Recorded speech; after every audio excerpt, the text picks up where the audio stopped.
नगर निकाय चुनाव में पहले चरण के लिए नामांकन पत्र दाखिल करने का आज आखिरी दिन है। ऐसे में जहां कई उम्मीदवार पर्चे दाखिल कर रहे हैं तो वह कई सीटों पर कई पार्टियां आखिरी दिन ही उम्मीदवार घोषित कर रही हैं। लगातार अटकलों के बाद बीजेपी ने अपने मेयर प्रत्याशियों की घोषणा कर दी। भारतीय जनता पार्टी ने लखनऊ से सुषमा खरकवाल को महापौर का प्रत्याशी बनाया है। बीजेपी की ओर से सुषमा खरकवाल नामांकन आज वो करेंगी। उधर पहले चरण के लिए अब तक कुल 13,214 उम्मीदवारों ने सभी पदों पर नामांकन पत्र दाखिल किए हैं। राज्य में चुनाव 2 चरणों में 4 मई और 11 मई को होगा, जबकि 13 मई को मतों की गिनती होगी। दरअसल राज्य के 760 नगरीय निकाय चुनाव के अंतर्गत कुल 14,684 पदों पर चुनाव होंगे। इनमें 17 महापौर, 1,420 पार्षद, नगरपालिका परिषदों के 199 अध्यक्ष, नगरपालिका परिषदों के 5,327 सदस्य, नगर पंचायतों के 544 अध्यक्ष, नगर पंचायतों के 7,178 सदस्यों के निर्वाचन के लिए चुनाव होगा।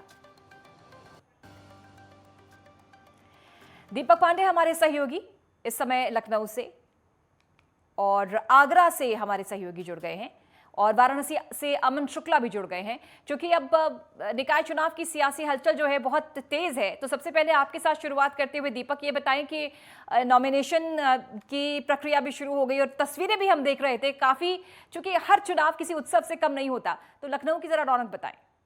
जी बिल्कुल, बता दें जिस तरह से उत्तर प्रदेश में नगरीय निकाय चुनाव का बिगुल बज चुका है और आपको बताते चले कि जो नामांकन की प्रक्रिया थी वो लगभग पूरी हो चुकी। नामांकन की तारीखों का भी ऐलान हो चुका था। तारीख जो तय की गई थी पहले चरण की 11 अप्रैल से 17 अप्रैल तक, जो आज आखिरी तारीख थी 17 अप्रैल, और जो समय था 4 बजे था, लगभग सभी लोगों ने नामांकन कर दिया। और बताते चले कि जिस तरह से नगर निकाय चुनाव की तैयारियां चल रही, चाहे पक्ष की बात करें चाहे विपक्ष की बात करें, तो सभी पार्टियां अपने प्रचार प्रसार में जोरों से लगी हुई हैं। वहीं बता दें जिस तरह से आज नगर निकाय चुनाव को लेकर भाजपा प्रत्याशी सुषमा खरकवाल ने नामांकन किया, तो कहीं ना कहीं आने वाले समय में बड़ी जीत हो सकती है। क्योंकि जिस तरह से बात करें तो प्रदेश में लगातार, राजधानी लखनऊ की बात करें तो लगातार निगम के जो चुनाव होते हैं, जो महापौर के चुनाव होते हैं, उसमें कहीं ना कहीं भारतीय जनता पार्टी बहुमत बनाती। तो इससे साफ जग जाहिर होता है कि आने वाले समय में भारतीय जनता पार्टी एक प्रबल दावेदार बनकर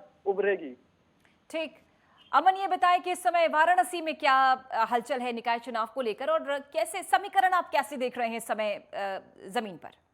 देखिए पूजा, मैं इस समय मौजूद हूँ कचहरी परिसर में, जहाँ पे मेयर प्रत्याशियों का नामांकन हो रहा है और मेरे पीछे आप भीड़ देख सकती हैं। जो मेयर प्रत्याशी है, अभी मैं फिलहाल आपको बता दूं कि अशोक तिवारी जो भाजपा से यहाँ से मेयर प्रत्याशी चुने गए हैं, वो अभी कुछ ही देर पहले जो अंदर गए हैं और अंदर जाने के बाद वो अब जो है नामांकन करेंगे। और मैं आपको बता दूं कि सबसे पहला नामांकन यहाँ पे किसी का हुआ है तो वो बहुजन समाजवादी पार्टी है। दूसरे नंबर पे समाजवादी पार्टी ने किया, तीसरे नंबर पे आम आदमी पार्टी ने किया और 3 निर्दलीय जो है यहाँ पे नामांकन करे। और अब जो है भाजपा प्रत्याशी अशोक तिवारी जो है अंदर गए हैं, तो सियासी गलियारा जो है यहाँ पे गरम लग रहा है, क्योंकि गर्मी भी है और सियासी गलियारा भी गरमाया हुआ है।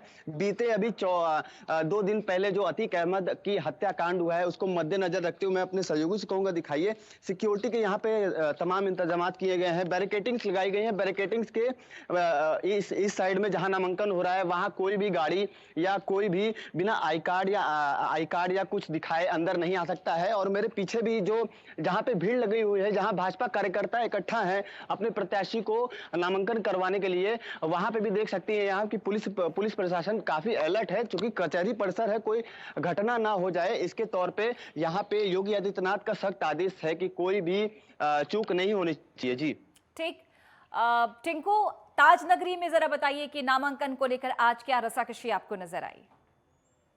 जी पुजारी, बिल्कुल आपको बता दें, आगरा के अंदर पद के लिए लगातार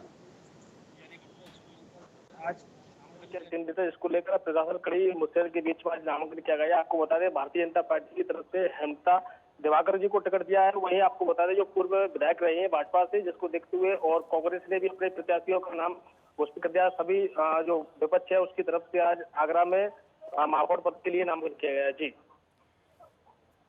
दीपक, ये बताएं कि निकाय चुनाव कितना अहम, क्योंकि माना जा रहा है कि लिटमस टेस्ट है 2024 के लिए।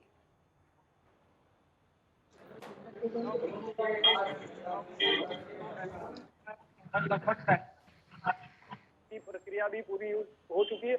और साथ ही साथ बताते चले कि आने वाले समय में 2024 में लोकसभा चुनाव है, तो इससे पहले अगर देखा जाए तो ये कहीं ना कहीं सेमीफाइनल से कम चुनाव नहीं है, क्योंकि जिस तरह से अगर बात करें प्रदेश में भाजपा सरकार सत्ता में है, तो आने वाले समय में भाजपा चाहेगी, भारतीय जनता पार्टी चाहेगी कि बड़ी बहुमत से महापौर और अपने पार्षदों को जिताया जाया जाए और नगर पंचायत अध्यक्षों को जिताया जाए, क्योंकि आगे आने वाले समय में लोकसभा चुनाव है। तो लोकसभा में उत्तर प्रदेश में 80 सीटें हैं और भारतीय जनता पार्टी चाहती है कि 80 में 80 किला फतेह करे। और साथ ही साथ जिस तरह से बात करें उत्तर प्रदेश नगर निकाय चुनाव को लेकर, तो लगातार सभी पार्टियां प्रचार प्रसार में लगी हुई है। इसी की कवायद में आज आपको बता दें सभी लगभग नामांकन की जो प्रक्रिया है वो पूरी हो चुकी है और आने वाले समय में लोकसभा चुनाव है, तो इससे जो तैयारियां हैं, नगर निगम की तैयारियां हैं, नगर निगम के चुनाव को लेकर जो सभी पार्टियों का प्रचार प्रसार है, इसी तरह से आने वाले 2024 के लिए भी तैयारियां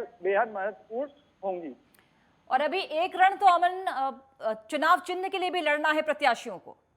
जी, बात की जाए चुनाव चिन्ह की तो लगभग 21 तारीख को चुनाव चिन्ह का भी ऐलान हो जाएगा, क्योंकि जिस तरह से नामांकन की प्रक्रिया पूरी हो गई तो कागजों की जांच पड़ताल होगी। उसके बाद जो बात करें चुनाव चिन्ह की, तो 21 अप्रैल को सभी को पार्टी का सिंबल दिया जाएगा, चुनाव चिन्ह दिया जाएगा, तो उसी के माध्यम से लोग। अमन शुक्ला, यही सवाल आपसे, चुनाव चिन्ह बहुत अहम हर प्रत्याशी के लिए, अभी उसके लिए भी जंग लड़नी है।